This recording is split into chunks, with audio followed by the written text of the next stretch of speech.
दिवसभर चर्चांना मोठा विषय मिळाला होता सगळ्यांना आणि आय एम शुअर की राजकीय पत्रकारांसाठी तर आज हा खास विषय राहिला असेल. काय काय चर्चा झाल्या दिवसभरात याबद्दल? पत्रकारांच्या मध्ये प्रामुख्याने मंत्रालयात असताना एक लक्षात आलं की राज ठाकरेंनी जे टाकलेली गुगली जी आहे हम्म, त्याच्यामध्ये शिवसेनेची झालेली अडचण आपण सगळ्यांनी पाहिली आज.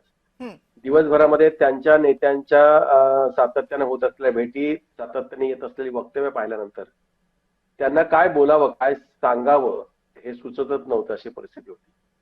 सातत्याने प्रेसच्या समोर जाणारे संजय राऊत ही अडचणीत आल्यासारखे वाटत होते. कारण युती होऊन साधारणतः 3 महिने झाले नाहीत.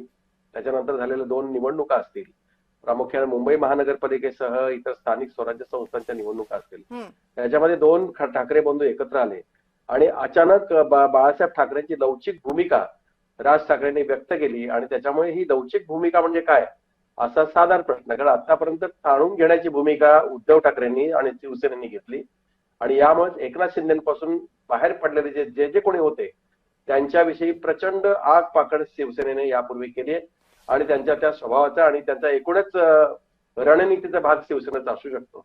पण या पार्श्वभूमीवर म्हणजे युती झाल्याच्या पार्श्वभूमीवर, 2 भावांच्या युतीच्या पार्श्वभूमीवर राज ठाकरेंनी घेतलेली भूमिका ही स्वतंत्र भूमिका आहे. त्यांच्या पक्षाची आहे, राज ठाकरेंची स्वतःची भूमिका जरी असली तरी आता झालेल्या युतीमध्ये दरार निर्माण करण्याची ही भूमिका शिवसेनेला कितपत पटेल याविषयी आपल्या पत्रकारांमध्ये संभ्रम आहे. कारण पत्रकारांना हे जाणून आहेत की गेल्या काही वर्षापासून शिवसेनेने भारतीय जनता पक्षाच्या विषय असेल किंवा महाविकास आघाडीच्या विषयी असेल त्यांनी घेतलेली भूमिका जी आहे ती स्पष्ट होती.